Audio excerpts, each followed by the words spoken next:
Hello everyone, আমি মানালি চলে এসেছি তোমাদের সাথে আজকে একটা নতুন মিনি ব্লগ নিয়ে মানালিস লাইফস্টাইল চ্যানেলে। তো প্রথমেই দেখে নাও পুরা হলদিয়ার অবস্থা খারাপ। তো আমার বাড়ি যেহেতু বারবাসুদেবপুর, তো বারবাসুদেবপুরের চারপাশে কোনটা পুকুর কোনটা রাস্তা সেটা বোঝাই যাচ্ছে না। আঁঠু পর্যন্ত জল পেরিয়ে আমরা বাজার করতে গেছিলাম আমি আর বৌদি। তো আলু ডিম কিছু জিনিস স্টক করার জন্য, যেহেতু আমাদের এই পাশে সব কোলের বাড়িতে প্রায় জল ঢুকে গেছে এক কোমরের কাছাকাছি। আর আমি আর বৌদি, আমাদের যেহেতু বাড়িটা একটু উঁচু তাই বাড়িতে এখনও ঢোকেনি, কিন্তু ঢুকবে ঢুকবে করছে। এইভাবে যদি চলতে থাকে তাহলে আর বাকি নেই, ঢুকেই যাবে।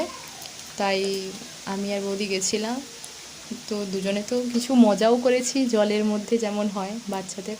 এই দেখো লোকেদের বাড়ির সামনেই ডুবে একাকার হয়ে গেছে, বাড়িতে জল ঢুকে গেছে। আমাদের ওখানে স্কুলে কিছু মানুষকে আশ্রয় দেওয়া হয়েছে। থ্যাংক ইউ, দেখতে থাকো।